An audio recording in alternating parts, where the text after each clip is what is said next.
you're watching RKTV, we are informing about earthquake updates. Strong Mag 5.6 earthquake 285 kilometers west of Newsindonesia, Papua, Indonesia, on Saturday, September 10, 2022 at 9:05 a.m.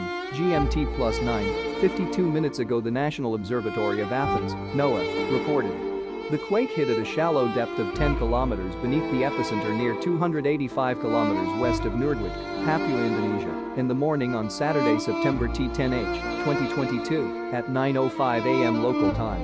The exact magnitude, epicenter, and depth of the quake might be revised within the next few hours or minutes as seismologists review data and refine their calculations, or as other agencies issue their report. A second report was later issued by the German Research Center for Geosciences, GFZ, which listed it as a magnitude 5.1 earthquake. Other agencies reporting the same quake include the Citizen Seismograph Network of Raspberry Shake at magnitude 5.1 and the European Mediterranean Seismological Center, EMSC, at magnitude 5.2. Please like, subscribe, and share our YouTube channel for more updates. Thanks for watching.